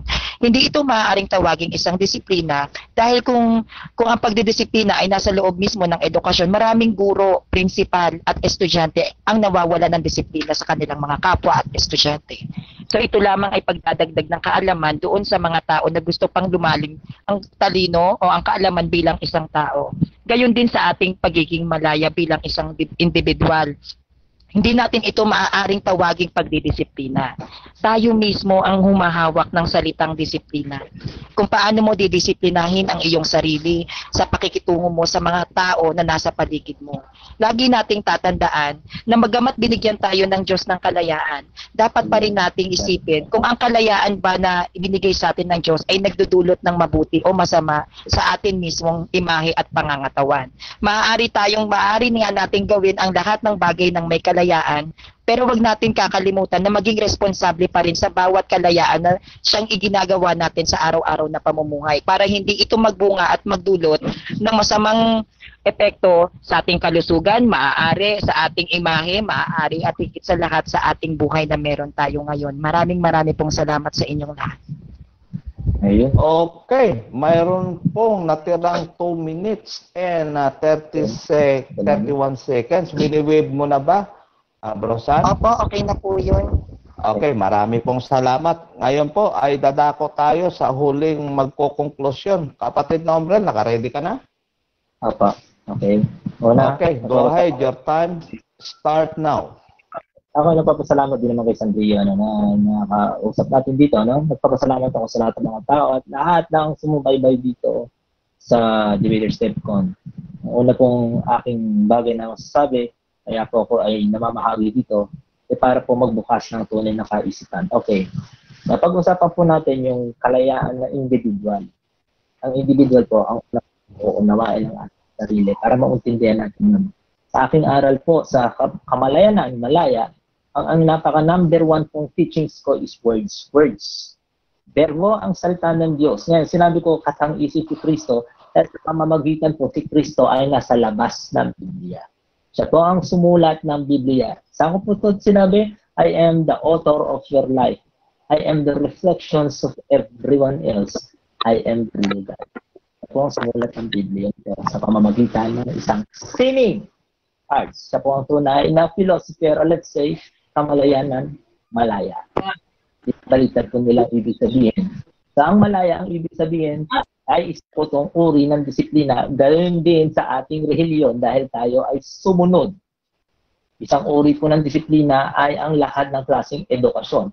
Ang lahat ng bagay na nakikita natin dito sa mundo ay isang uri ng edukasyon o isang uri ng disiplina para maunawaan po natin. Ang usang salita po ng Malaya ay ibig sabihin ay kamalayanan ay isang uri rin ng edukasyon o disiplina.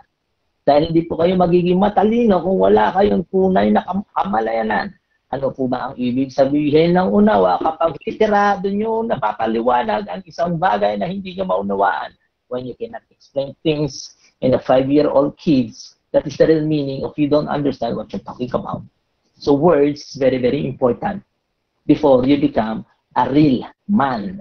When you are already the boss of your own field, that is the real meaning of you are already malaya o you are already the gabay. Pag ikaw ay naging boss, kapag ikaw nagsalita ng ako to nagsasalaysay at hindi ka na gumagamit ng ibang uri ng mga isip ng ibang tao, bakit? Nasa sayo ng tunay na diwa ng Diyos, nandito na nalalahan. Tayo po ang tunay na diwa ng Diyos. Metaphorically po, ay huwag niyong gagawin literal at ang literal ay metaphoric. Because the one who wrote the Bible will always be the one who called the Christ itself. Bakit? Ako tong nagsasalaysay, ako tong sumulat, I am the author of your life, I am the reflections of everyone else. The real God is outside the Bible. How come you guys think that God will always be inside your Bible that you're reading?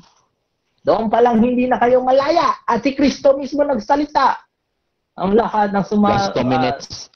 2 minutes. Kristo ay malaya. Pinalaya na kayo sa kasalanan. Nakatuto kayo sa kasalanan, guys. Malisyoso kayong lahat. Yan ang masasabi ko. Kaya sasabihin nyo, ang dami mo sinabi, hindi disiplina ang sinabi mong reliyon. Eh, bakit ka sumunod? Eh, disiplina is a form of a discipline. Bakit nyo sasabihin na ano sinabi mo kanina, unawa? Nasaan ang unawa sa sinabi mo? Wala. Ako ang dami ko sinasabing unawa. Everything starts with understanding. Una muna bago wakas. Wakas nagsisimula ang lahat. Balik sa simula. Tuldok. Never ever jump to conclusion, guys. Huwag kayo manghuhusga. That is the basic thing. To understand life, you have to understand the basic pundasyon. Kaya hindi nyo naunawa ang salaysay doon sa Biblia. Kaya mali ang unawa niyo sa Biblia. Sa totoo lang, hindi ko binabara ang Biblia. Binabara ko ang Biblia dahil mali ang tunay niyong unawa sa nakasalaysay dito. Baliktad ang aral ninyong lahat. Sinabi na nga roon, kung sino nasaan si Kristo, nandun ang tunay na kalayaan. Hindi kayo sumunod kay Kristo. Kinakausap kayo ni Kristo directly. Individual. Kayo, Pedro. Kayo. You are sons of God. Christ is talking to you individually. Walang sinabi rito sa lahat. Kayo mismo kinakausap, kayo mismo magsarili mo basa, kayo ang mismo umunawa ng sariling salita o salaysay na kung sino ang bugtong na anak. Kaya ako sinabing katang-isip. Dahil katang-isip kayo. Lazarus, awake. The real meaning of it is lahat kayo. Patay ako ngayon si Kristo, nagsasalaysay sa inyo, nagumising kayo sa tunay niyong diwa. O Lazarus, Okay. awake. Time. Ayan po. Maraming salamat po sa huling konklusyon ng ating kapatid na si Bro Ombred. Muli po, ang kanila pong napag-usapang topic ay patutunayan ko. Naka-refer po sa ating first stand na si Bro Ombred na ang tunay na malaya ay nasa individual na tao. Marami pong salamat sa lahat pong sumubaybay sa atin pong Facebook page ng Debater Convention at ganun din po sa lahat po ng mga kapatid natin na nandito sa platform, sa loob po ng room. Shout out po sa inyong lahat. Naway narinig nyo ang bawat panig at nasa inyo na po ang paghuhusga o pagtanggap ng anuman ang inyong narinig.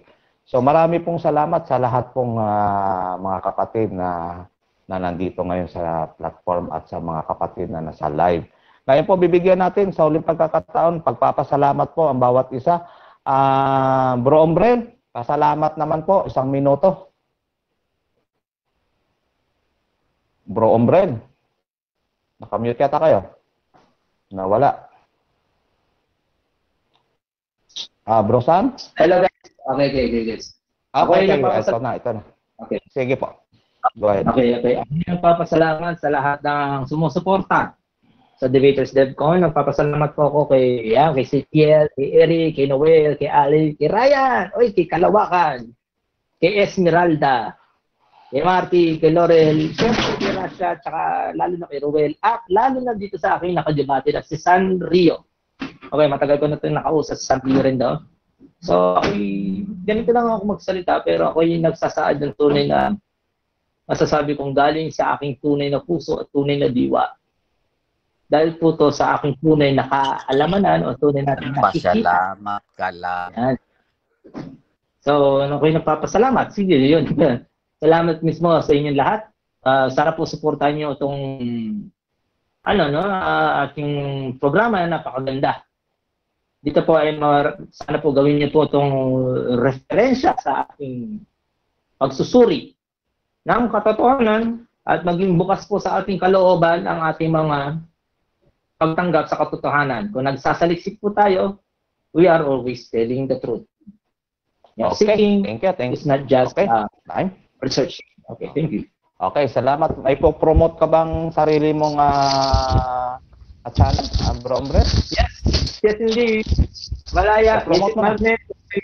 Ako'y may YouTube po. Ako rin po ang lumikha ng awitin dito sa Debaters DevCon at pakinggan niyo po ang subaybayan niyo po yung susunod kong ilalabas na single na Ignorante Ka Nga para sa Debaters DevCon din po to. Ang pangalawang awitin po na yun inihahandog ko para po sa mga debaters. Iyo, So, maraming. Iyo.